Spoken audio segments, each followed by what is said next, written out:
Hello everyone. सो आज हम लोग देखने वाले हैं मेंसुरेशन का class number 2। Okay, so class number 1 में हमने देखा था 2D रिलेटेड क्वेश्चंस।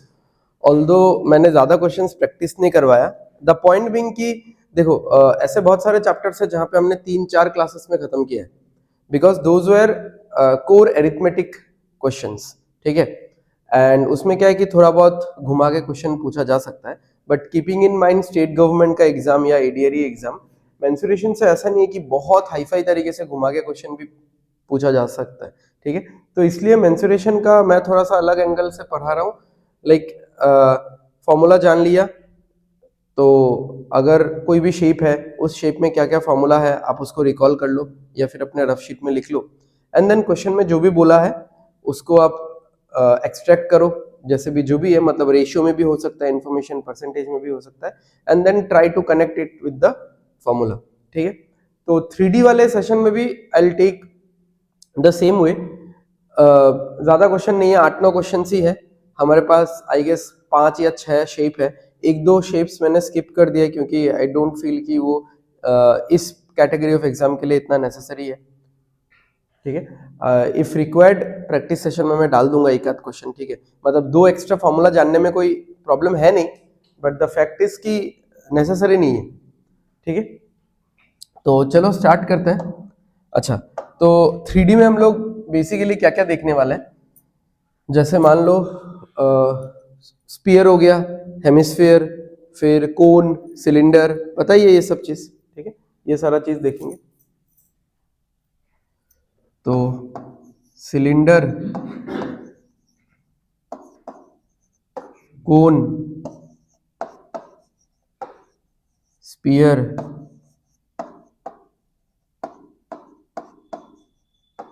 हेमिस्फीयर और हाँ, अब ये सब तो हो गया। चलो, जिसमें कर्व शेप है, एक कर्व सरफेस एरिया रहेगा। बिना कर्व सरफेस एरिया के ये दोनों है क्यूब, क्यूबॉइड।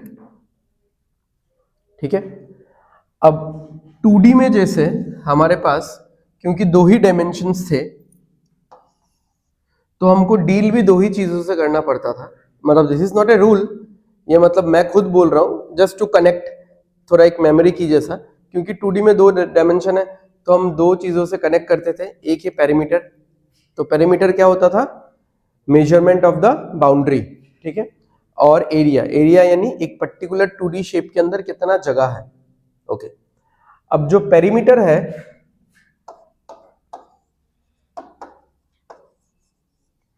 टू डी में हम लोग पेरीमीटर देखते थे और क्या देखते थे? एरिया देखते थे। ठीक है, अच्छा, पेरीमीटर का जो डायमेंशन है वो किस में आता था? मीटर में। I mean metre, centimetre, kilometre, मतलब यूनिट डायमेंशन था, यूनिट स्क्वायर नहीं था। ठीक है, और एरिया का क्या होता था? Metre square. Same goes for 3D। 3D में पेरीमीटर बोल के कोई है नहीं, कोई चीज, क्योंकि मेजरमेंट ऑफ द बाउंड्री अगर आप देखोगे, जैसे ये रूम है, ये रूम 3D है। क्यों 3D है? क्योंकि इसके पास 3 डायमेंशन है। कैसे? कौन सा 3 डायमेंशन है? लेंथ है, ब्रेड्थ है और इसका हाइट भी है। ठीक है, अब इसका मेजरमेंट ऑफ द बाउंड्री आप ऐसे नहीं कर सकते, फिर तो आपको क्या करना पड़ेगा, इसका एक एक बाउंड्री, जैसे ये लेंथ हो गया, ब्रेड्थ हो गया, फिर लेंथ, फिर हो गया, ये हो गया इसका सिर्फ फ्लोर का बाउंड्री, फिर इसका सीलिंग का भी ऐसा बाउंड्री होगा, फिर इसका हाइट का भी ऐसा बाउंड्री होगा। तो इसको ऐसा आप मतलब इतना सही से कह नहीं सकते कि मेजरमेंट ऑफ द बाउंड्री हम लोग कर रहे हैं। तो फिर तो अगर मैं इस तरीके का, मतलब ये तो एक क्यूब शेप का हो गया ना, ये रूम एक क्यूब या क्यूबॉइड के शेप का है कि नहीं? मतलब थोड़ा सा अगर हम लोग उस पार्ट को छोड़ के सोचेंगे तो ये रूम पूरा एक क्यूब के शेप का है। तो क्यूब का फिर बाउंड्री का मेजरमेंट तो कैसा होगा? ऐसा, ऐसा, ऐसा, ऐसा। सारा लाइन कवर किया कि नहीं मैंने? तो फिर ये तो मेजरमेंट ऑफ द बाउंड्री नहीं हुआ, ये मेजरमेंट ऑफ द एजेस हुआ। ये एक एज है, ये एक एज है, तो फिर तो ये वाला प्लेन सरफेस आप छोड़ रहे हो, यानी ये वॉल आप छोड़ रहे हो। सिर्फ आप ये पिलर्स को ले रहे हो, एज ले रहे हो, तो actually measurement of the boundary कुछ मीन नहीं कर रहा है 3D में। तो इसीलिए पेरीमीटर बोल के कोई चीज 3D में एग्जिस्ट नहीं करता है। 3D में इसीलिए डायरेक्टली आ जाता है एरिया, बट ये जो एरिया होता है ये सरफेस एरिया होता है, क्योंकि 2D में जो एरिया था वो एरिया मैंने क्या बोला था, 2D में एरिया का मतलब क्या है कि एक 2D शेप के अंदर कितना जगह है, तो 3D शेप के अंदर कितना जगह है वो एरिया होता ही नहीं है, वो वॉल्यूम हो जाता है। ठीक है,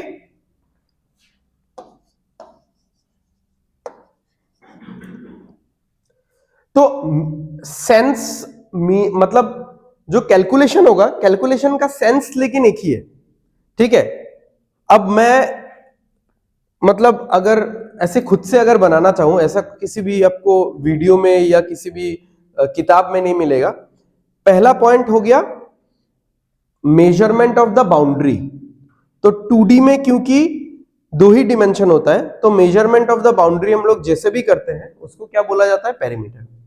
3D में क्योंकि एक हाइट भी होता है, तो पूरा जितना उसका पार्ट है, जितना उसका ये वाल लेके पूरा ये मेजरमेंट है ना, पूरा बाउंड्री है सब, तो पूरा मेजरमेंट ऑफ द बाउंड्री अगर हम लोग करते हैं उसको क्या बोला जाता है, सरफेस एरिया। क्योंकि एक एक सरफेस है, यहाँ पे एक एक सरफेस है जो कि आपको 2D में नहीं दिखने को मिलेगा। ठीक है, 2D में एक सरफेस होगा तो यही एक सरफेस है बस। ठीक है, बोलो। हाँ, ये 2D है, आप लोगों का कॉपी का page. This is one of the best example of 2D in front of your eyes. ठीक है, हाँ ये पूरा।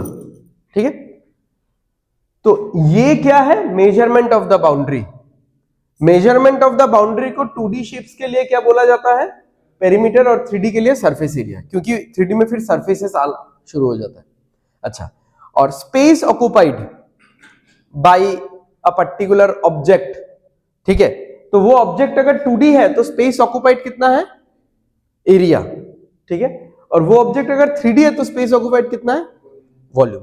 ठीक है, अब ये क्योंकि सरफेस एरिया है तो ये तो मीटर स्क्वायर होगा ही, क्योंकि नाम ही एरिया है।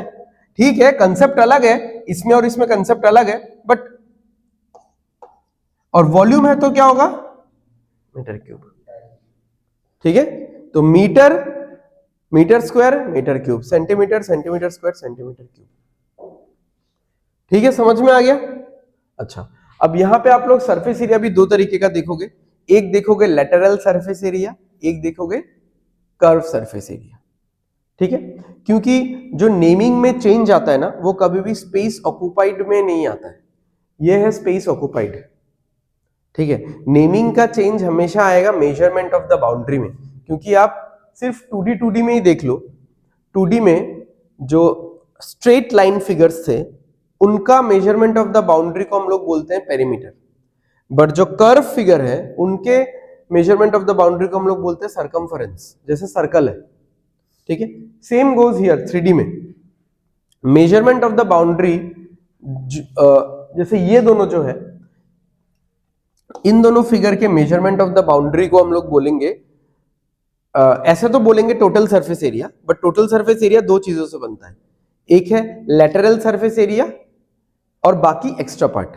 ठीक है, और ये जो चारों चीजें हैं जिसमें कर्व पार्ट मौजूद है, तो इसका सरफेस एरिया, इन चारों का जो सरफेस एरिया होता है या मेजरमेंट ऑफ द बाउंड्री होता है, इनको भी टोटल सरफेस एरिया बोला जाता है। But again total surface area का दो पार्ट होगा, एक होगा curve surface area plus the extra part. तो लेटरल नहीं बोला जाता है, बट मीनिंग सेम है। ठीक है, तो अगर मैं बोलता हूं इस सर्कल का बाउंड्री बताओ, और फिर अगर मैं बोलता हूं इस स्क्वायर का बाउंड्री बताओ, तो मेजरमेंट तो ऐसे ही होगा ना, ऐसा रस्सी लेके मैं मेजर करूंगा, टेप लेके, यहां पे भी टेप लेके मैं मेजर करूंगा, है वही चीज, कंसेप्ट भी वही है, बट इसका नाम क्या है, पेरीमीटर, और इसका नाम क्या है, सरकमफरेंस। ठीक है, तो सेम अगर ये स्पीयर होता, एक 3D इफेक्ट डाल देते हैं, बॉल हो गया ये। ठीक है, और अगर ये क्यूब होता, ठीक है, अब इसका जो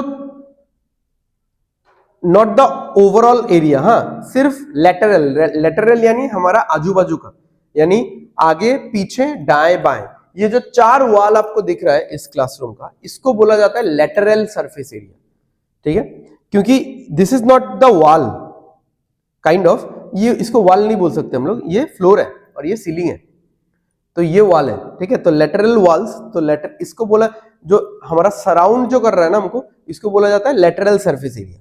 बट अच्छा स्पीयर, मैं स्पीयर क्यों बनाया यार, स्पीयर में तो फिर और होगा ही नहीं, ठीक है।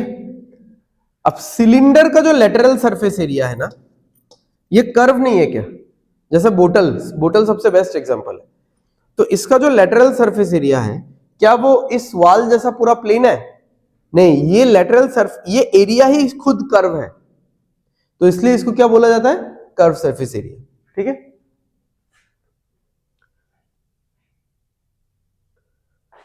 तो चलो थोड़ा बहुत हमने इस सम के बारे में बेसिक जाना, फॉर्मूला देखेंगे और फटाफट फिर क्वेश्चंस में जाएंगे।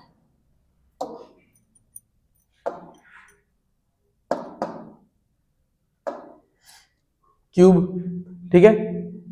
अब ना I am just gonna introduce to you guys कि हर एक शेप कहां से जन्म लिया है, हर एक शेप ने, ठीक है, इसीलिए 3D से पहले हम लोग 2D पढ़ते हैं, सो दैट 3D का एक आइडिया हो जाए बेस्ड अपॉन 2D, ठीक है। तो क्यूब ने एक्चुअली जन्म लिया है स्क्वायर से। आप खुद सोचो कि आपके पास एक स्क्वायर पेज है, एक इमेजिन करो, हाँ आपके पास क्या है, एक स्क्वायर पेज है, एंड आपके पास ऐसा 100 स्क्वायर पेजेस है। कितना सारा है? 100। आपने एक स्क्वायर पेज रखा, उसके ऊपर दूसरा पेज रखा, तीसरा पेज रखा, ऐसा करते करते करते करते कितना पेजेस रख लिया? 100। अब क्या ये 2D रहा कि 3D हो गया?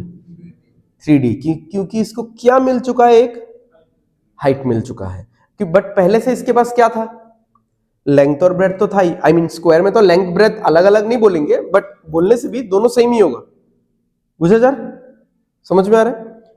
तो यानी स्क्वायर को अगर मैं एक हाइट दे दूं तो वो क्या बन जाएगा? क्यूब बन जाएगा, ठीक है। तो इसीलिए तो ना edge of the cube, edges of the cube, cube का जो हाइट है, क्यूब का जो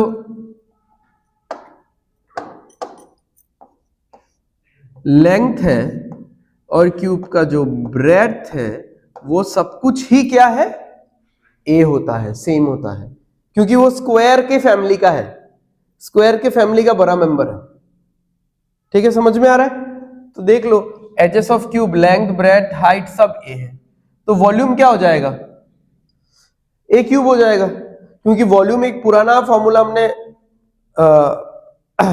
बोला था ना लास्ट क्लास में, क्या था वो? Length into breadth into height, बचपन का एक बहुत कॉमन फॉर्मूला, यही था वो formula, length into breadth into height. But इसमें तो एल बी एच है, तो इसका तो l b h a into a होगा। अच्छा, टोटल सरफेस एरिया, अब सोचो आप इसके एक सरफेस को लो, बस इसका एक सरफेस दिखने में कौन सा शेप जैसा लगेगा? स्क्वायर जैसा। तो स्क्वायर का एरिया क्या होता है? एक सरफेस, मैंने बोला।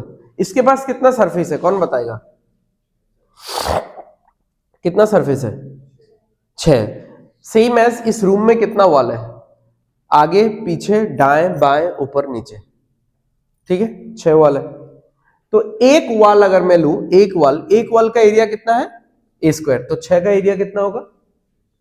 6a स्क्वायर, ठीक है, okay. Diagonal of the cube, diagonal edge in ये लॉन्गेस्ट डायगोनल है, ठीक है। अब डायगोनल यानी ये डायगोनल नहीं बोल सकते आप, ये तो इस सरफेस का डायगोनल हो गया, ठीक है। लॉन्गेस्ट डायगोनल, कभी कभार ऐसा क्वेश्चन आता है, मैंने नहीं लिया है, ठीक है, बट बहुत सिंपल क्वेश्चन है। मतलब अगर आपको कोई पूछे कि एक क्यूब है या फिर एक क्यूबॉइड है या एक रूम है जो क्यूब के शेप में है या एक रूम है जो क्यूबॉइड के शेप में है, जैसे ये वाला रूम, इस रूम के अंदर सबसे लंबा रॉड कौन सा डाला जा सकता है? ठीक है, तो उस टॉप कॉर्नर से उस बॉटम कॉर्नर तक, या फिर इस टॉप कॉर्नर से उस बॉटम तक। अगर कोई बोलेगा इस टॉप से उस टॉप तक, वो उतना लंबा नहीं होगा, थोड़ा सा छोटा हो जाएगा फिर, क्योंकि वो इसी सरफेस में आएगा ना, इस सीलिंग में ही बात रह जाएगा। फिर कोई बोलेगा कि यहां से वहां तक, तो फिर तो ये बात फ्लोर में ही रह जाएगा। बट आप सोचो, ऊपर का इस कॉर्नर से और फिर नीचे का उस कॉर्नर तक, ये रॉड कितना लंबा होगा? तो उस रॉड का जो लेंथ होगा वही है एक्चुअली क्यूब या क्यूबॉइड के डायगोनल का length. Now that is the longest rod वाला कंसेप्ट, जो यूजुअली मतलब एसएससी रेलवे में बहुत कॉमन क्वेश्चन है कि the longest rod that can be placed in A room whose size is of a cube of side this, or the size of the room is similar to the size of the cuboid whose size is this, ऐसा करके रहेगा। तो √3 into a। Again इसका background जानना है तो आप मुझे मैसेज कर देना, मैं आपको अच्छे से लिख के बता दूंगा, ठीक है। बट क्वेश्चन सॉल्व करने के लिए इतना नेसेसरी नहीं है। तो इसमें 2 बार आपको पाइथागोरस थ्योरम लगाना पड़ेगा, एक बार एक सरफेस में, दूसरी बार दूसरे सरफेस में, आराम से निकल जाएगा, कोई दिक्कत वाला बात नहीं। Okay, next cuboid. क्यूबॉइड कौन से फैमिली से आया है बताओ? रेक्टेंगल, ठीक है, क्योंकि आपको दिखेगा ही यहां पे क्या लिखा हुआ है, L into B. L into B क्या होता है?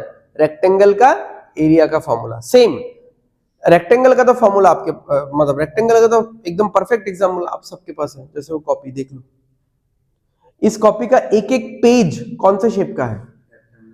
पेज के ऊपर पेज रखा गया है, रखा गया है, रखा गया है, रखा गया है। अब ये रेक्टेंगल रहा क्या?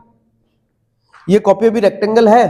नहीं है। क्यों? देखो, इसके पास एक लेंथ है, ब्रेड्थ है, बट इसके पास एक हाइट भी है। तो द मोमेंट इसके पास एक हाइट पहुंच गया, तो अब ये रेक्टेंगल नहीं कहलाएगा, अब ये क्यूबॉइड कहलाएगा। तो L इंटू बी ये हो गया सरफेस एरिया, इंटू H ये हो गया वॉल्यूम, ठीक है। तो एक मतलब सीधा सीधा फॉर्मूला याद रख सकते हो, मतलब थोड़ा कैजुअल है, इतना भी वो नहीं है कि मतलब हमेशा ऐसे ही चलता रहेगा। बट हाँ, ये एक सेंस है समझने का कि अगर मेरे पास 2D में कोई एरिया है और उस एरिया के साथ में अगर हाइट मल्टीप्लाई कर देता हूं, मुझे वॉल्यूम मिल जाएगा, ठीक है। तो बहुत जगह पे आप ट्राई करके देख सकते हो ऐसे, ठीक है। तो एरिया के साथ, जैसे यहां पे स्क्वायर का एरिया कितना था, इसके साथ हाइट मल्टीप्लाई कर दो। अब इंटू H तो नहीं लिखोगे क्योंकि इसका हाइट क्या है? A, तो क्या हो गया? A cube. तो उसका वॉल्यूम देखो A क्यूब है, ठीक है।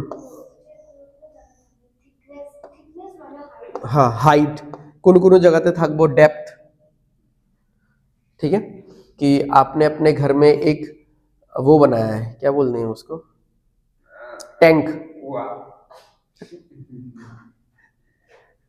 आपने अपने घर पे एक टैंक बनाया है, तो वो टैंक यूजुअली क्या होता है कि क्यूबॉइड या क्यूबॉइडल शेप में होता है, घर के ऊपर जो रिजर्वर टैंक होता है, ठीक है। तो उसमें फिर डेप्थ मेंशन रहेगा, ठीक है। तो उसमें कितना पानी जगह होगा, तो यानी they are asking about volume, कितना पानी जगह होगा, यानी कितना स्पेस है उसके अंदर, यानी कितना वॉल्यूम है उसका। तो इसका एरिया कितना होता है? रेक्टेंगल का एरिया कितना होता है? इंटू H करने पे आपको क्या मिल जाएगा? वॉल्यूम। अच्छा, अब रेक्टेंगल का एक सरफेस, इसका कितना सारा सरफेस है? 6 सरफेस है। सेम ये रूम, अब ये रूम परफेक्ट एग्जांपल है क्यूबॉइड का। क्यूब का नहीं है, क्यूब का तो थोड़ा बहुत मैंने बोला ना, लास्ट वाला पार्ट थोड़ा छोड़ दो, तब शायद क्यूब जैसा लगेगा, ठीक है। बट ये रूम परफेक्ट एग्जांपल है क्यूबॉइड का, कि लेंथ है, ब्रेड्थ है, हाइट है, ठीक है। तो ये तो एक सरफेस हुआ ना, एक सरफेस का एरिया कितना है? L into B. तो जैसे मान लो कि ये वाला सरफेस है, ये जो वॉल है, तो इस सरफेस का एरिया कितना है?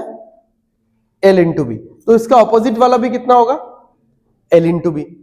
अब ये वाला तो फिर L इंटू बी नहीं होगा, ठीक है, तो ये वाला क्या होगा फिर बताओ, ये वाला शायद B इंटू एच होगा, ठीक है, या L इंटू एच होगा मान लो, ठीक है, मैं डिफरेंट डिफरेंट ले रहा हूं, तो ये अगर L इंटू एच है तो इसका ऑपोजिट वाला भी L इंटू एच होगा, ठीक है, तो ये वाला शायद B इंटू एच है, ठीक है, मैच नहीं करेगा। हाँ, फिर तुम लोग सोचोगे फ्लोर में फिर हाइट कैसे आ रहा है, मैं तो रैंडम ले रहा हूं ना, ठीक है, ये अगर B इंटू एच है तो ये ऊपर वाला भी B इंटू एच है, वैसा करके, तो यानी लेंथ इंटू ब्रेड्थ, ऐसा वॉल कितना मिलेगा, 2, लेंथ ब्रेथ हो गया ना, लेंथ इंटू हाइट ऐसा वॉल कितना मिलेगा, 2, और ब्रेथ इंटू हाइट ऐसा वॉल कितना मिलेगा, 2, तो हर टाइप का वॉल 2 मिलेगा आपको, इसलिए इसका टोटल सरफेस एरिया देखो क्या आया है, 2 into L B plus B H plus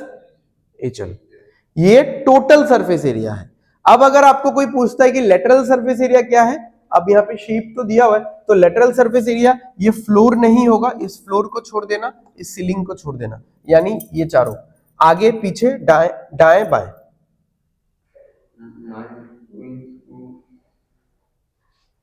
ये कट जाएगा, ये कट जाएगा, क्योंकि देखो ये L है ये B है, तो ये LB, तो ये भी LB, ये दोनों कट जाएगा। बट अगेन मेक श्योर कि आप ये फॉर्मूला एग्जैक्टली नहीं रट रहे हो, ये वाला फॉर्मूला आपको रटना है तो आप रट्टा लगा सकते हो, मतलब रटने का क्या है, समझ में आ गया तो रटने का कुछ नहीं है, फिर भी आप रट्टा लगाना है तो रट्टा लगा सकते हो, बट लेटरल सरफेस का रट्टा मत लगाओ, क्योंकि जरूरी है क्या कि यही कैंसिल जाएगा, अगर उन्होंने उनका लेंथ और ब्रेड्थ अलग अलग दिया होगा तो उन्होंने लेंथ इसको माना होगा, ब्रेड्थ इसको, हाइट इसको, देखो हाइट तो इसको मान नहीं सकते हम लोग, बट अगर मैं इस बोर्ड को अभी घुमा दूं, इस फोटो को घुमा दूं, तो हाइट इसी को मानेंगे ना हम लोग, क्योंकि हाइट यूजुअली हम लोग ऐसा समझते हैं कि height is always vertical standing, ठीक है, तो शेप को तो घुमाया जा ही सकता है ना, शेप को ऐसे घुमाया जा ही सकता है, क्या प्रॉब्लम है इसमें, तो इसीलिए एग्जाम का शेप कुछ भी हो सकता है, तो इसलिए फुल फ्लेजेड फॉर्मूला देख लो, बाकी जो कट शॉट करना है वो अपने दिमाग से करो, ठीक है, फॉर्मूला मत रटो उसके लिए। डायगोनल अगेन सेम, यहां पे एक्चुअली आया था, यहां ये फॉर्मूला यहां पे जब था एक्चुअली यहां पे आया था ए स्क्वायर प्लस ए स्क्वायर प्लस ए स्क्वायर, तो रूट के अंदर क्या आ गया था 3a स्क्वायर, ए निकल गया रूट से, रूट 3 रह गया, ठीक है, अब this is the most generalised form, क्योंकि यहां पे तो सब सेम नहीं है ना, तो इसलिए length square plus breadth square plus h square, इन दोनों से एक पाइथागोरस थ्योरम क्रिएट हुआ, फिर इन दोनों से और एक पाइथागोरस थ्योरम क्रिएट हुआ, आई मीन पाइथागोरस थ्योरम का एक फॉर्मूला फिर लगाया, मैंने बोला ही था 2 बार पाइथागोरस लगाने से फॉर्मूला आएगा, ठीक है, तो वैसा ही करके ही ये डिराइव किया जाता है।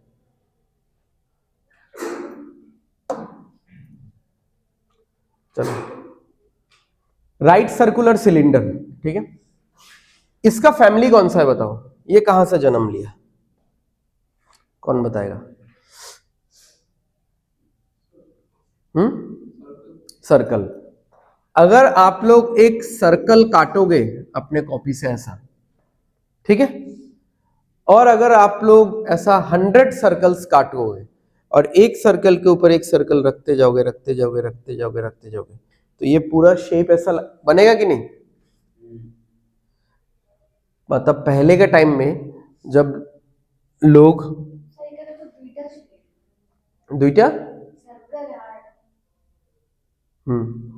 सर्कल और बताओ,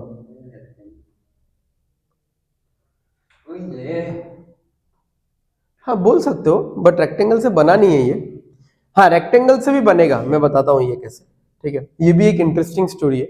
अच्छा चलो पहले ये समझते हैं कि पहले के टाइम में आप लोगों को ध्यान होगा आई गेस, जब हम लोग सीडी या डीवीडी लाके मूवी वगैरह देखते थे, ठीक है, लोगों के पास वो डीवीडी या सीडी, हाँ प्लेयर होता था, ठीक है, I am not talking about that VCR, पहले तो वीसीआर रहता था, वो नहीं, तो सीडी और डीवीडी, ठीक है, अब सीडी डीवीडी का एक स्टैंड होता था ना ऐसा, जिसमें बीच में ऐसा डंडा होता था और हम लोग ऐसा सीडी स्टोर करके रखते थे, now that is the real practical example, अगर आप एक सीडी को देखो उसका थिकनेस इतना पतला होता है, उसको आप मेजर नहीं कर सकते। तो मान लो वो ऐसे तो टेक्निकली वो 3D है, बट मान लो वो 2D है, क्योंकि हम लोग अभी मेजर नहीं कर पा रहे हैं तो उसको 2D मानेंगे। तो एक जो CD है DVD है वो क्या है, 2D शेप का है।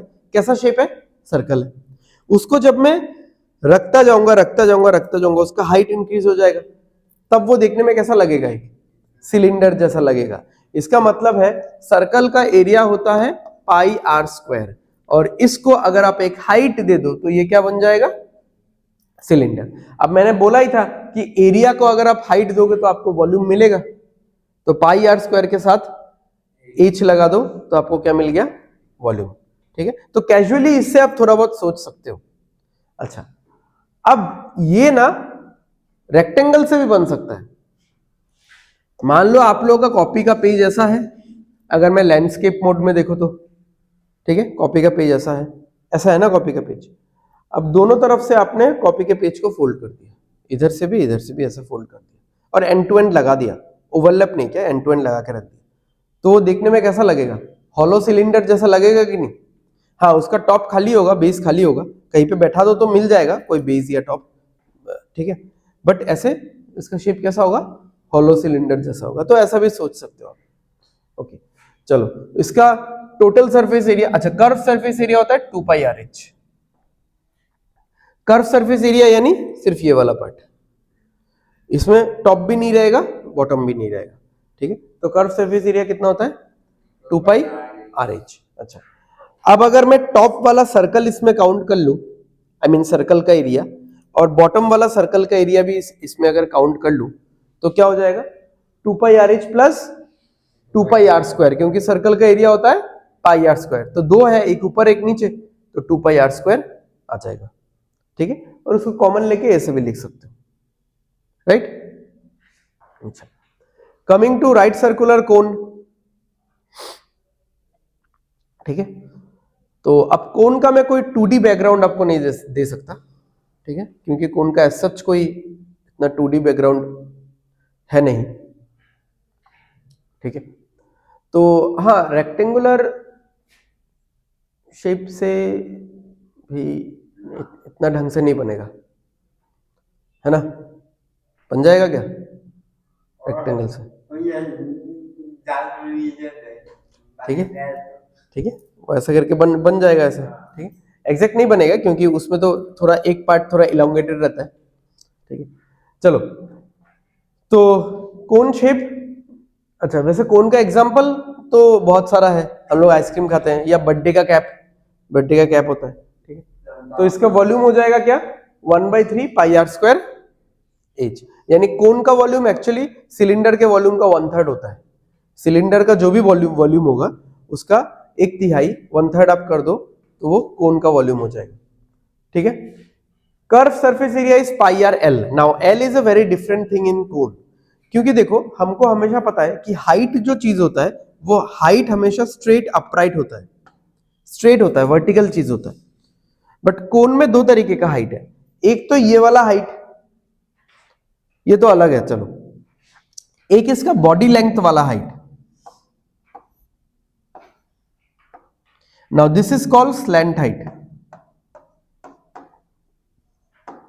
स्लैंट मतलब टेढ़ा, टेढ़ा यानी इंक्लाइंड, ठीक है।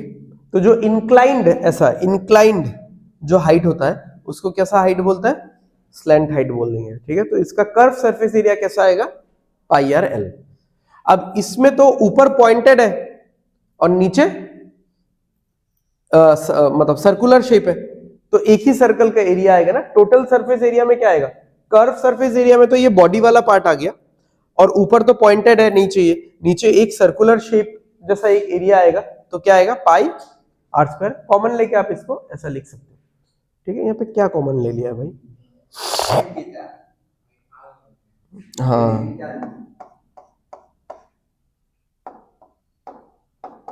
Pi r L plus are. हाँ, स्लैंटेड तो वो हम लोग क्वेश्चंस करते करते निकाल लेंगे, चलो यहाँ पे लिख ही देता हूँ, बोल दिया है तो।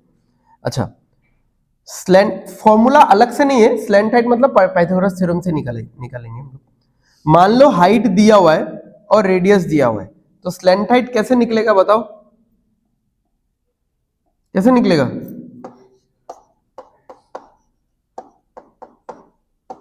पाइथागोरस थ्योरम, ठीक है। हाइपोटेनस का square is equal to base का स्क्वायर प्लस परपेंडिकुलर का स्क्वायर, ठीक है।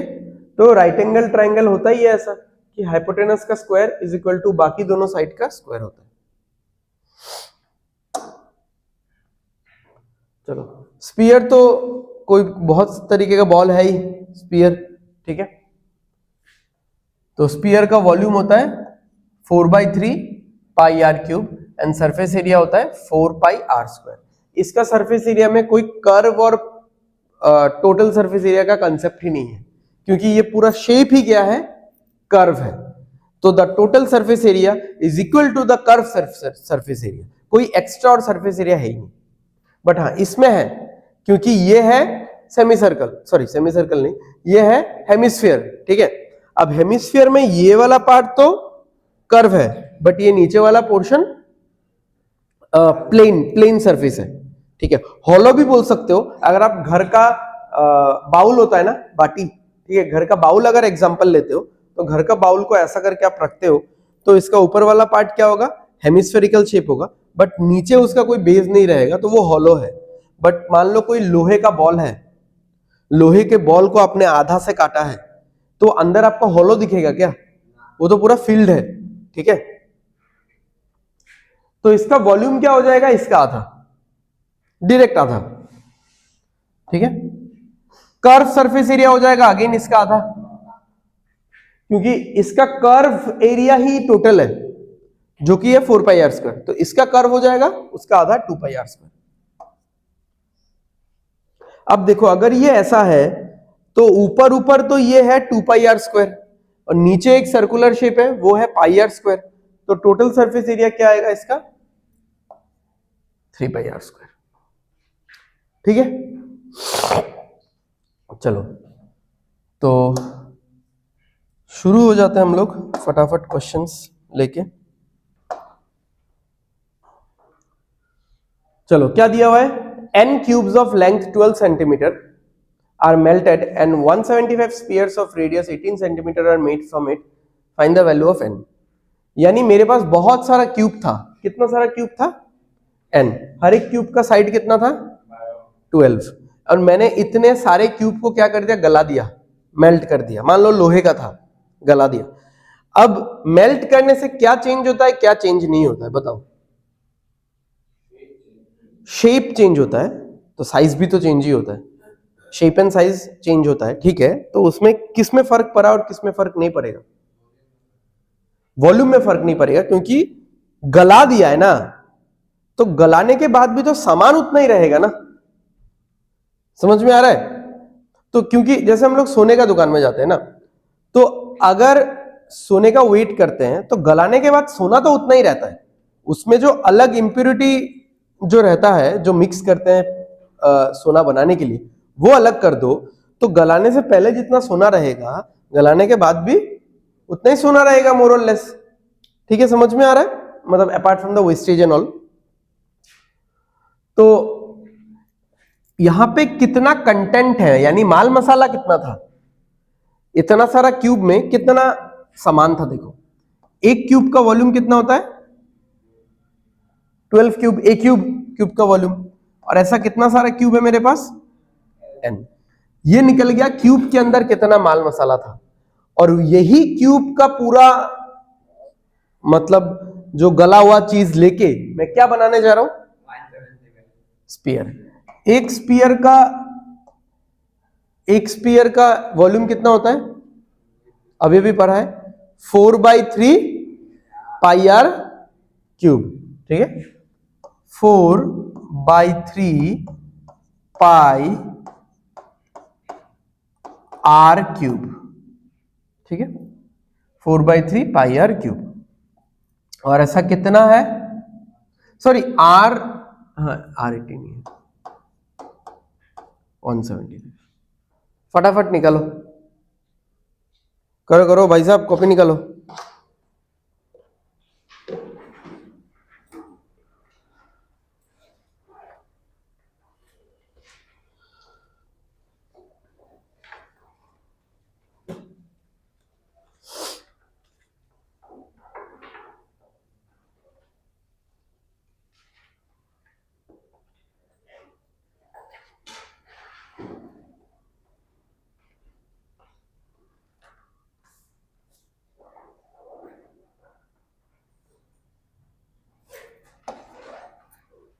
6 into 2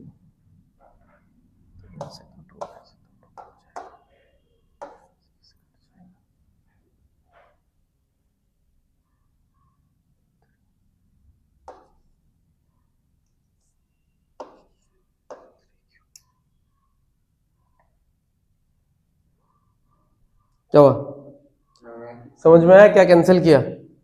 देखो देखो सब लोग, चलो थोड़ा सा दिमाग लगाते हैं। आ रहा है आंसर?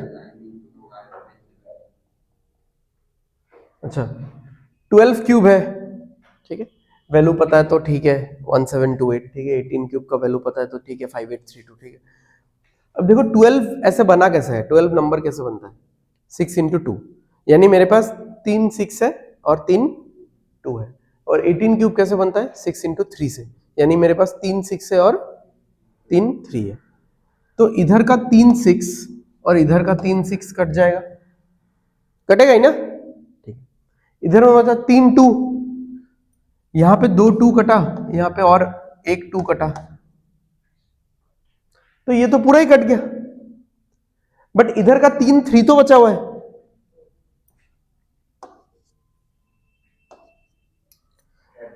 जो कि इसके साथ कटेगा,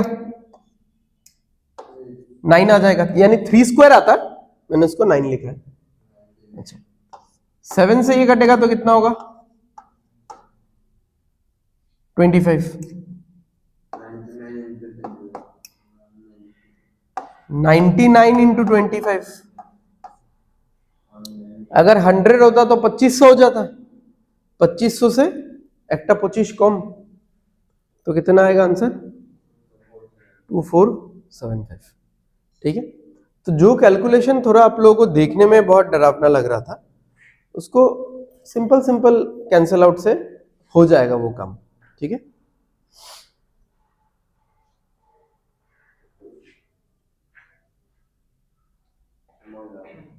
ठीक है, क्लियर है? चलो आगे बढ़ते हैं। A hemisphere of radius 63 centimeter is melted and drawn into a long wire of length, drawn into a long wire of length, where यहाँ पे थोड़ा सा कुछ गलती है,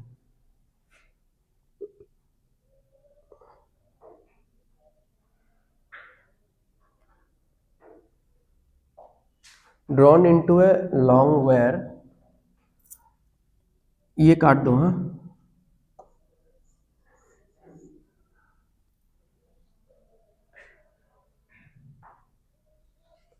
तो एक हेमिस्फीयर है, एक हेमिस्फीयर था, उसको गलाया गया, गला के उससे पतला तार जैसा बनाया गया, ठीक है, या पाइप जैसा बनाया गया ऐसा।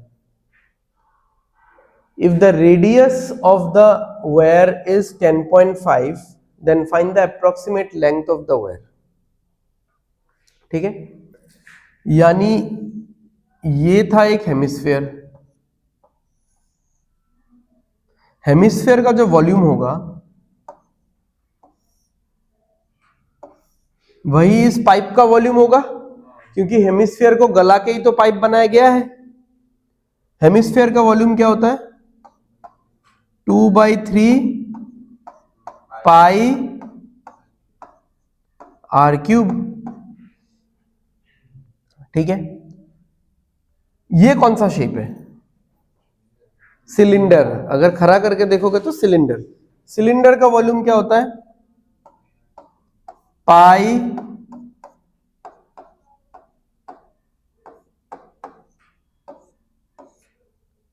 आर स्क्वायर इंटू एच, तो है नहीं। अब देखो एक्चुअली में खड़ा करके देखेंगे तो ये एच है, बट ऐसे देखेंगे तो ये लेंथ है। तो कंफ्यूज मत होना कि लेंथ ऑफ द वायर पूछा है, तो सिलेंडर का लेंथ कहाँ है? सिलेंडर का तो हाइट होता है, तो वो हाइट ही लेंथ है ना भाई, इसको खड़ा कर देंगे तो ये हाइट हो जाएगा। तो पाई और पाई कट जाएगा,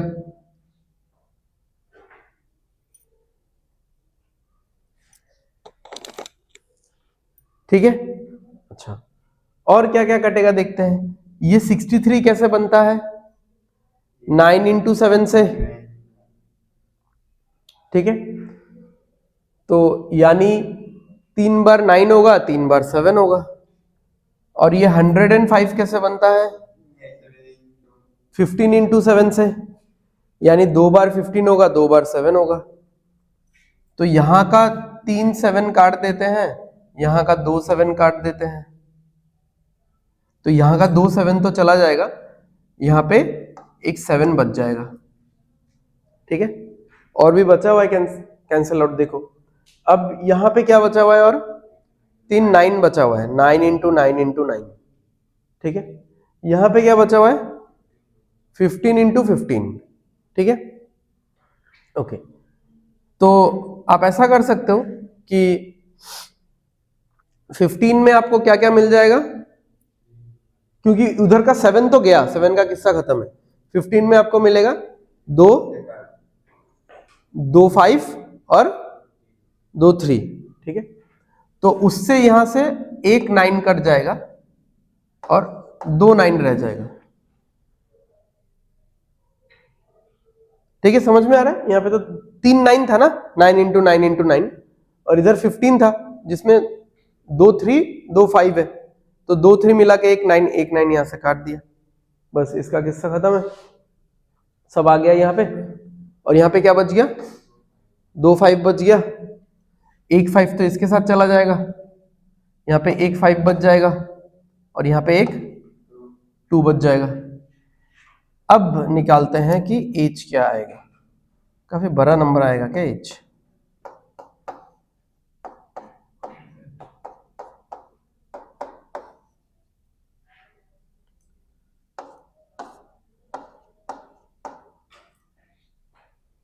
नाइन का मल्टीपल तो आना चाहिए भाई, 9 का मल्टीपल, 9 का मल्टीपल देख लो तो, यहाँ पे 9 4 6 यही आएगा। अच्छा 12 12 7 नहीं, नहीं आएगा ना, ये सी नहीं आएगा, सी तो उसके साथ ही मैच नहीं करता ना। ओहो, ये 5 तो नीचे, अच्छा ये नीचे आएगा ना।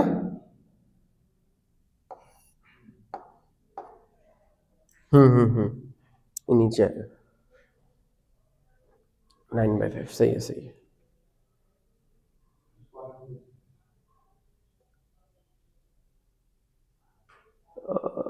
अच्छा ये डिजिट सम से देखेंगे तो, अच्छा थोड़ा कैलकुलेशन कर ही ले, मैं एक्चुअली डिजिट सम से थोड़ा ट्राई कर रहा था, हो जाएगा, ज्यादा वो नहीं है।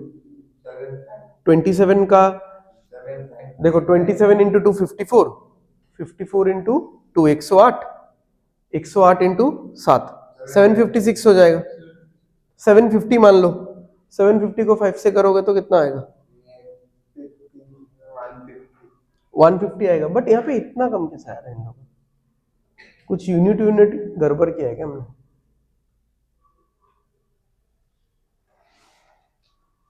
यहाँ पे तो काफी ज्यादा आ रहा है,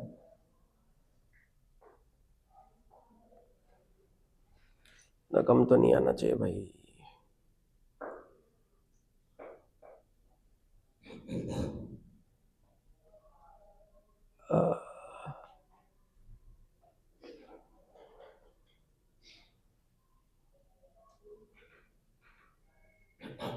देख लो एक बार, आप लोग कैलकुलेट कर लो तो। फॉर्मूला तो सही है,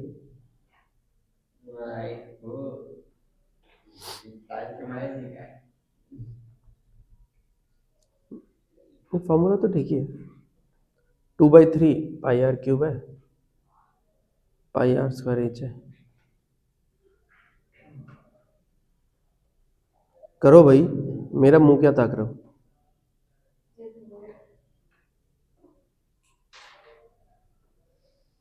जल्दी।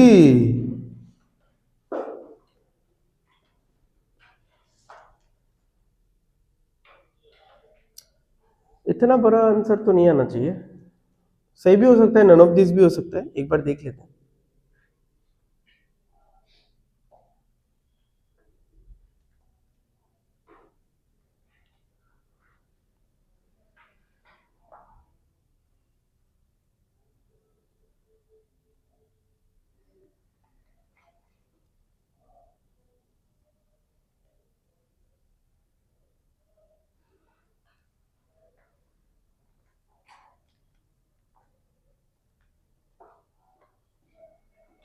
इतना ऐसा तो नहीं चाहिए था।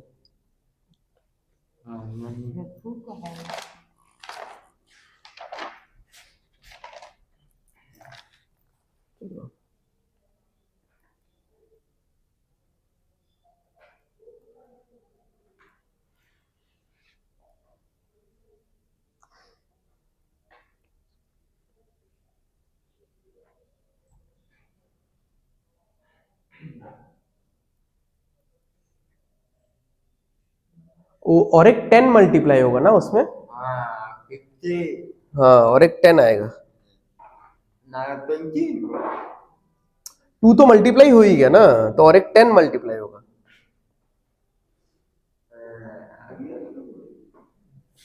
यही छूट गया था हम लोग का।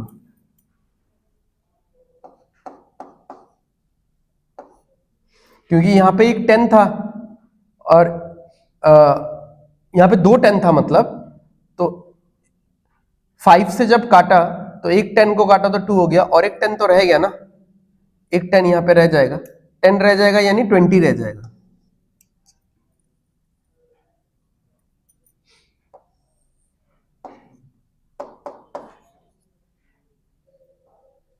तो ये होगा फिर, क्योंकि हम लोग का 150 आ रहा था ना, 150 आ रहा है, इसका मतलब क्या हो गया, इंटू 10 करने पे 1500 आएगा, तो 1500 से थोड़ा ज्यादा आएगा।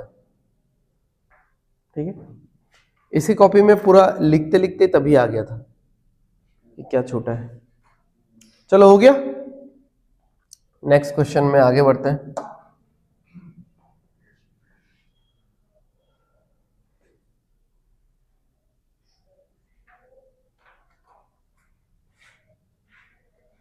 The cross section area of the base of a cone is 1386 centimetre square होगा ये, square. The height of the cone is this much less than that of cylinder. If the volume of the cone and the cylinder are same, find the radius of the cylinder. The cross section area of the base of a cone, इसका मतलब ये है कि ये अगर एक कोन है, इस कोन का जो ये वाला एरिया है ना, ये एरिया कितना है 1386, तो ये है 1386 इज इक्वल टू, अब ये तो सर्कल है तो क्या होगा, पाई आर स्क्वायर होगा, तो इससे रेडियस निकालो, 11 से काट दिया, 11 से 2 बार 28, 2 बार 6 26, 2 से कितनी बार 1 1 3,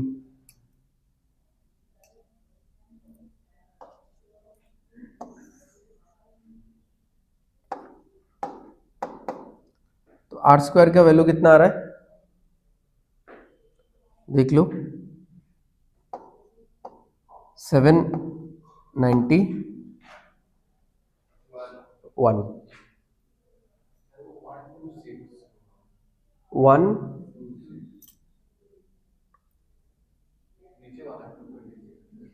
ये 226 का वैल्यू, ये 126 होगा। ओ हाँ हाँ, ये तो 126 होगा भैया,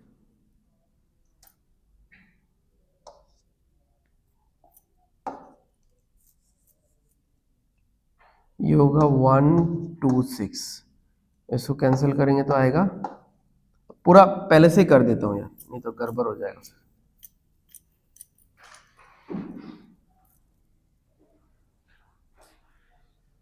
पूरा पहले से कर देता हूँ कैलकुलेशन। तो ये वाला हो जाएगा circular shape, then this will be pi r square, pi r square is equal to 1386। 11 से काटेंगे 2 होगा, 11 से काटेंगे 11 1 से 11 1 2 8 2 126, फिर 2 से कैंसिल करेंगे तो आएगा 63, और ये वाला इधर मल्टीप्लाई होगा आर स्क्वायर, तो ये आ जाएगा कितना 441, तो 441 यानी आर का वैल्यू कितना आ जाएगा 21, ये आ गया इसका radius. height of the cone is 25% less than that of the height of the cylinder. 25% less यानी क्या होता है? -1/4, क्योंकि 25% लेस पूछा है मैंने, है ना? तो 25% लेस यानी -1/4, यानी 4 पे 1 कम than that of the cylinder. यानी सिलेंडर वाला हाइट अगर मैं 4x मानूं तो कोन वाला हाइट मुझे क्या लेना चाहिए? 3x। ऐसा होगा? अच्छा, चलो देख लेते हैं। अब दोनों का वॉल्यूम तो सेम है, यानी volume of cylinder is equal to volume of cone. Volume of cylinder क्या है? पाई आर स्क्वायर, या R1 दे देता हूं, R1 स्क्वायर H1, ये हो जाएगा पाई R2 square H2 divided by 3। कोन का तो 1/3 होता है ना, ठीक है? पाई और पाई कट जाएगा, R1 स्क्वायर तो नहीं पता हमको, H1 है 4x, R2 स्क्वायर तो पता, R2 तो पता है हमको, कोन का रेडियस तो पता है 21 इंटू 21 इंटू इसका हाइट है 3x डिवाइडेड बाई 3, ठीक है? ऐसा कुछ आ रहा है, x और x गया, R1 स्क्वायर इज 21 का स्क्वायर डिवाइडेड बाई नीचे 4 आएगा, 4 माने 2 स्क्वायर। तो R1 square is equal to 21 square by 2 square. हर तरफ से स्क्वायर हटा दो, तो R1 is equal to 21 by 2।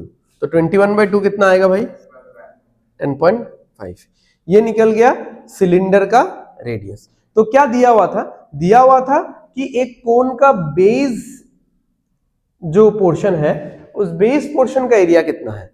अभी आप अगर ये वाला लैंग्वेज नहीं समझ पाओगे देन ये नहीं लिख पाओगे, ठीक है? ऑल्दो सिंपल था, the cross section area of the base, base का जो क्रॉस सेक्शन है, यानी आपको जैसा दिख रहा है ये चीज देखने में, ठीक है? जो क्रॉस सेक्शन है वो एरिया 1386 है, ठीक है? तो इससे हमने कोन का रेडियस निकाल लिया, सिलेंडर का रेडियस तो निकालने ही बोला था, और जो दोनों का हाइट है उसका एक रिलेशन दे दिया था, एंड दोनों का वॉल्यूम का भी क्या रिलेशन था कि दोनों का वॉल्यूम सेम था, ठीक है? चलो, ये तीसरा था क्या? दूसरा क्वेश्चन कौन सा था? अच्छा, the ratio between the curve surface area and the volume of a cylinder is 2:21। 2:21। तो करते हैं, curve surface area of cylinder क्या होता है?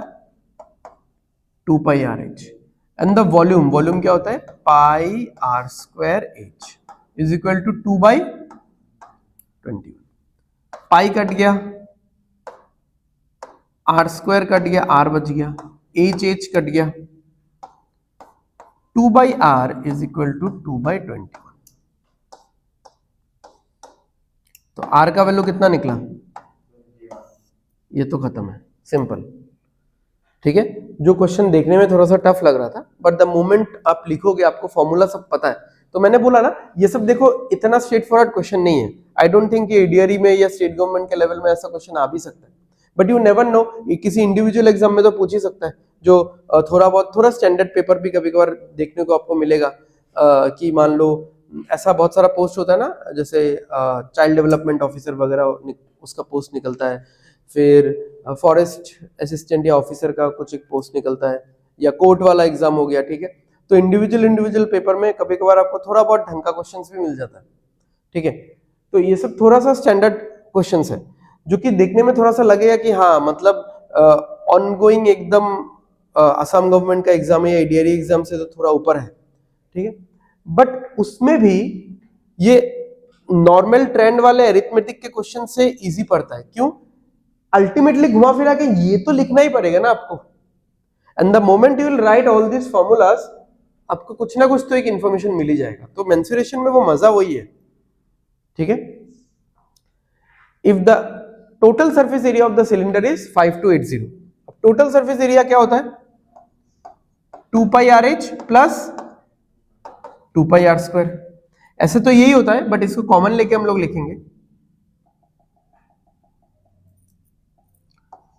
2 pi r into h plus r is equal to 5280। अब आर हमारे पास है, find the height of the cylinder, simple है, ठीक है। 2 into 22/7 into 21 into h plus 21 is equal to 5280।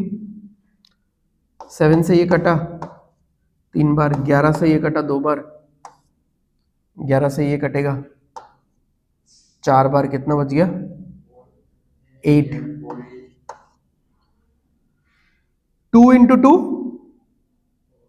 4 into 3 12 से सीधा काट दो 40।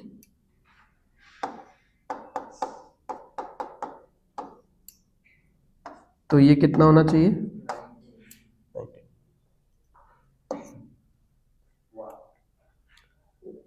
ठीक है।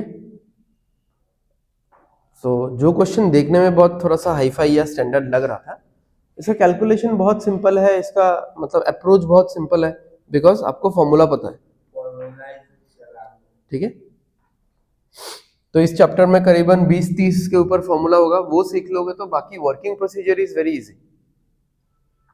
चलो next, the curve surface area and the total surface area of a cylinder is 924 centimetre square and 1232 centimetre square respectively. If the radius of the cylinder is 7, find its height.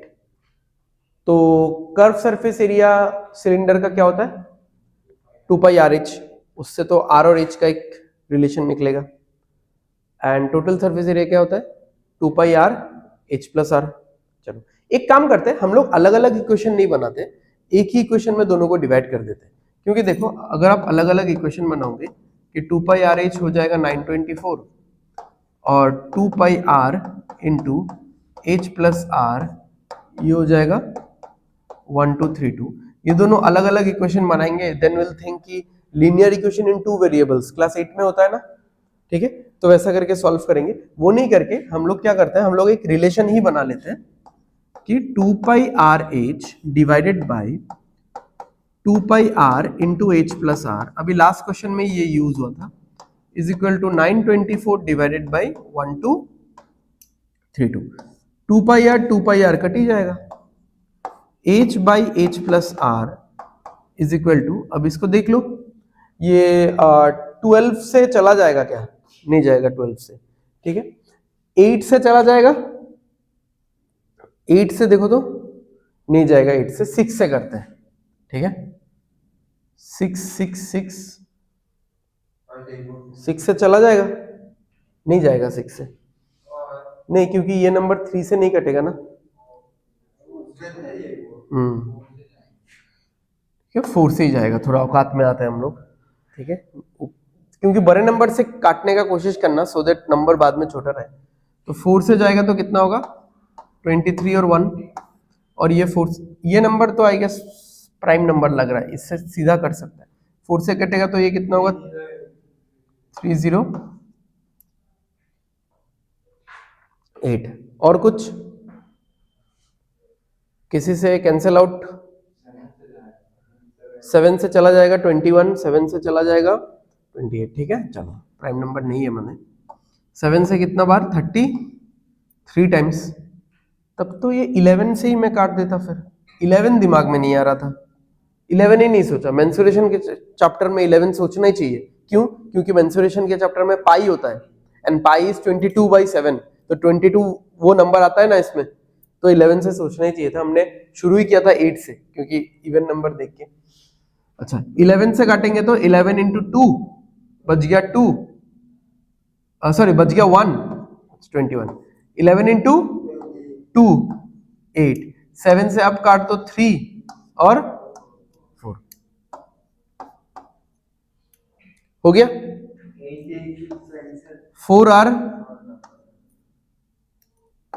4h is equal to 3h plus 3r, ये इधर जाएगा, h equal to 3r। अब देखो radius कितना दिया हुआ है 7 दिया हुआ है, तो h इक्वल टू 3r यानी 7 का ट्रिपल,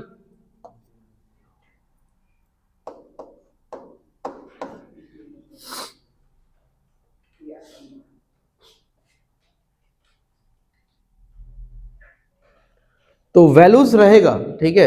ऐसे क्वेश्चंस में ऐसा कोई नहीं कि वैल्यू आपको खुद से निकालना पड़ेगा, ज्यादा वैल्यूज रहेगा, अच्छा खासा वैल्यूज रहेगा, आपको बस फॉर्मूला लिखना है, क्वेश्चन सॉल्व करना है, right. A cone, a cylinder and a hemisphere have the same radii and the same height. एक कोन है, एक सिलेंडर है, एक हेमिस्फीयर है. What is the ratio of the volume of the cone to cylinder to hemisphere? तो एक कोन है ऐसा, ठीक है, इधर में एक लाइन खींच देता हूं मैं. एक सिलेंडर है ऐसा और एक हेमिस्फीयर है ऐसा. इन सब का हाइट कितना है? सेम है. And this height will be equal to the radius, क्योंकि इसका रेडियस तो ऐसा ही होता है ना, ये सब रेडियस है. रेडियस किस चीज को बोलते हैं? पता है रेडियस किस चीज को बोलते हैं? सेंटर से जो सरकमफरेंस तक, बाउंड्री तक जितना लाइन पहुंचेगा वो सारा लाइन क्या है? रेडियस है. तो अगर ये वाला रेडियस है बट ये वाला तो हाइट भी है, यानी ये पूरा पार्ट को मैं हाइट इक्वल टू रेडियस बोल सकता हूं. हाइट तो है ही है, हाइट तो है ही, but height equal to radius बोल सकता हूं.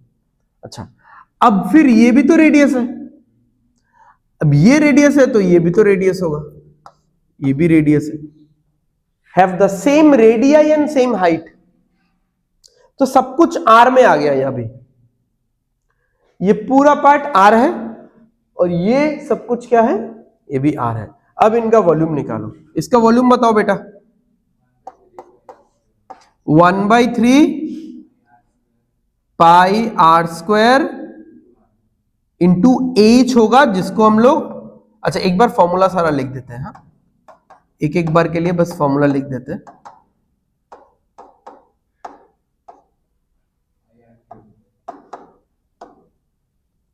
अच्छा, तो 1/3 pi r square into h भी क्या है? ये आर है. पाई आर स्क्वायर इंटू ये एच भी आर है. 2/3 इंटू पाई आर क्यूब.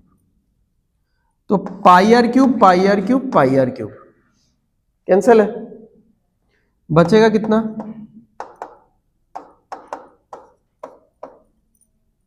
इसको भी आराम से 3 से मल्टीप्लाई कर दो.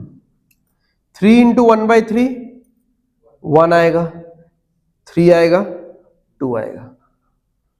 ठीक है, 1:3:2. मेरे ख्याल से ये वाला क्वेश्चन तो आप याद कर लेना, रट ही लेना इसका वैल्यू पूरा, क्योंकि कॉमन क्वेश्चन है बहुत. ठीक है, अब स्टेट गवर्नमेंट के एग्जाम में नहीं पूछा है, बट बहुत सारा नेशनल लेवल एग्जाम में पूछा है. मतलब बहुत कॉमन क्वेश्चन है ये. तो इसका वैल्यू रट लो, सो दैट आपको ये वाला करना ही नहीं पड़े. बट पहले कौन सा है, दूसरा कौन सा है, तीसरा कौन सा है और किसका किसका कितना कितना आ रहा है, वो ध्यान दे देना बस. ठीक है,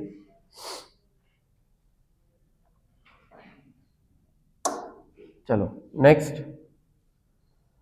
A hollow rod has internal and outer radii of 2 cm and 4 cm respectively. If the length of the rod is 210, find the volume of the material used to make the rod. अब ऐसा घर पे जो pipe लगा रहता है ना, जैसे बाथरूम में जो पाइप वगैरह लगा रहता है, मैं वो स्टील का पाइप का बात नहीं कर रहा हूँ, ऐसे हाँ जो पीवीसी पाइप वगैरह रहता है, तो वो पाइप वगैरह ऐसा होता है एक्चुअली.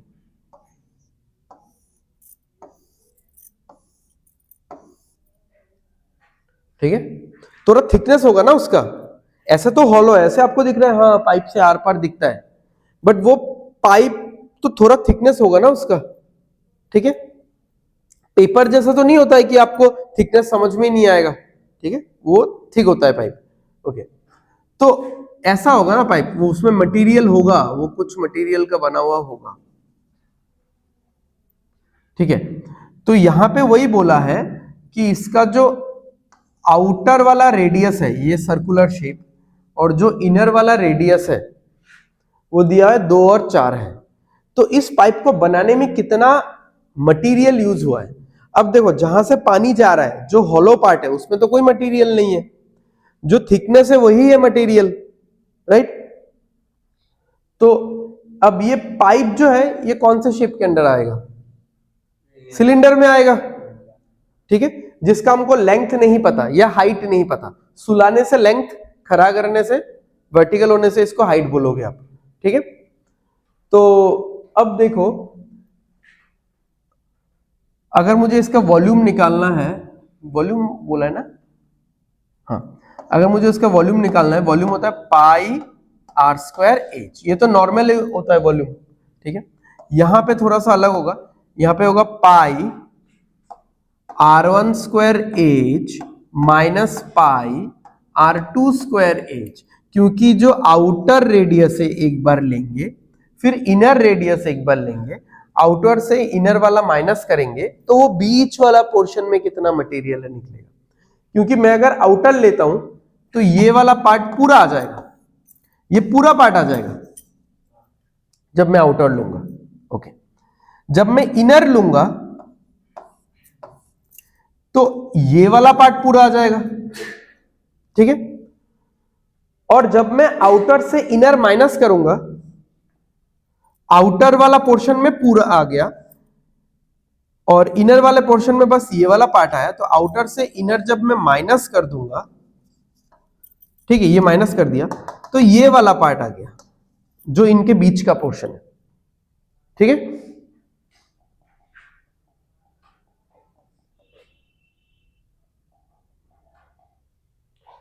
चलो, तो इसको थोड़ा कॉमन करके लिखते हैं, pi r one square minus r two square into h, ऐसा कॉमन करके भी तो लिख सकते हैं फॉर्मूला, करते हैं 22/7 इंटू आर वन स्क्वायर यानी बड़ा वाला नंबर 4 स्क्वायर कितना होता है 16, minus r two square, 2 square कितना होता है 4, 16 माइनस 4 इंटू हाइट, हाइट यानी लेंथ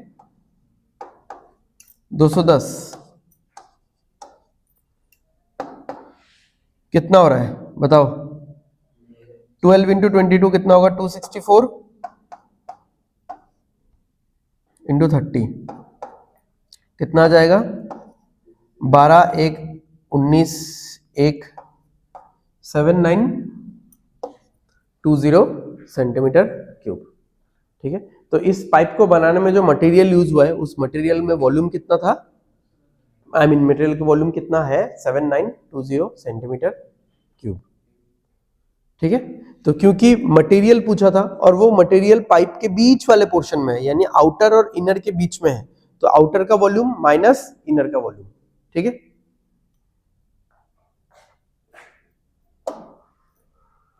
चलो जल्दी करो, लास्ट क्वेश्चन है आज के क्लास का।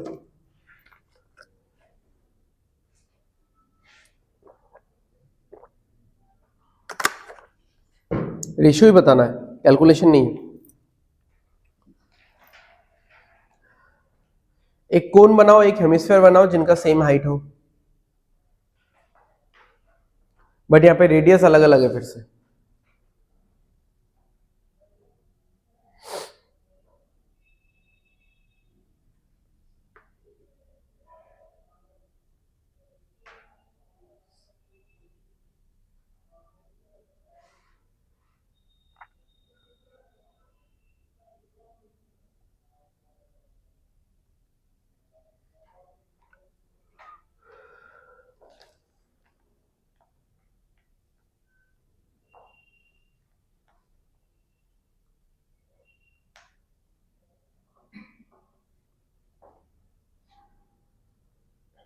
पहले ही ऐसा करके मत बनाओ, नहीं तो फिर आप पहले से समझ के ले रहे हो ना, पहले ऐसा करके बनाओगे ना, मतलब आप पूरा फिक्स ले रहे हो कि क्या क्या है। हाँ मतलब ले सकते हो, चलो हाइट तो सेम ही बोला था। अच्छा देखते हैं, एक कोन है,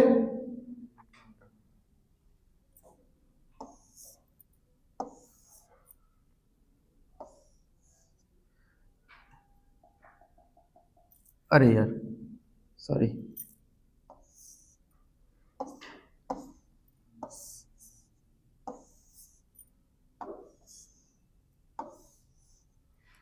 अच्छा, एक कोन है और एक हेमिस्फेयर है, दोनों का हाइट सेम है।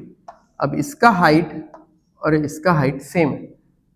अब इसका हाइट ही तो एक्चुअली होता है रेडियस, तो अगर मैंने इसको r लिया तो ये तो r है ही, तो इसका भी जो हाइट है ये क्या होगा, क्या होगा हाइट, r होगा।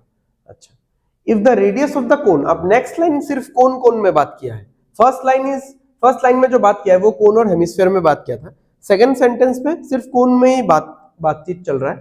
If the radius of the cone is twice its height, अब इस कोन का जो रेडियस है ये इसके बराबर नहीं है जो लास्ट टू लास्ट क्वेश्चन में हुआ था। ये कोन का जो रेडियस है ये इसके हाइट का डबल है, यानी ये क्या है 2r है, यानी 2h होगा। अब h तो r ही है ना, ऐसा है system. Find the ratio of the volume of the cone to the volume of the hemisphere, तो क्या होगा volume 1/3 pi r square h is to 2/3 pi r cube. तो 1/3 पाई और पाई तो कट ही जाएगा, r स्क्वायर, अब देखो ऐसा कर देते चलो, कोन का रेडियस है कितना 2r, कोन का हाइट कितना है r, r2, हेमिस्फीयर का रेडियस कितना है r। अच्छा, तो ये हो जाएगा 4r cube is to r cube, कितना आएगा 2 किस में बचा रहेगा, ओ इसमें 2 बचा हुआ रहेगा ना, सॉरी।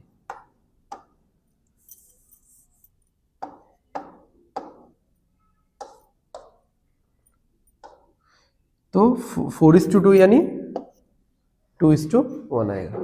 क्लियर? तो 3D का जितना भी शेप्स था सारा शेप्स का थोड़ा थोड़ा हमने क्वेश्चंस कर लिया, आइडिया ले लिया, ठीक है, विच विल बी एनफ। बाकी तो मैंने बोल दिया, मेन इंपॉर्टेंट चीज इस चैप्टर में क्या है, फॉर्मूला है, फॉर्मूला सीखो तो मतलब एकदम स्टैंडर्ड से स्टैंडर्ड क्वेश्चन भी बन जाएगा फॉर्मूला सीखने से, ठीक है। सो आज का क्लास हम लोग यहीं पे खत्म करते हैं। Thank you everyone.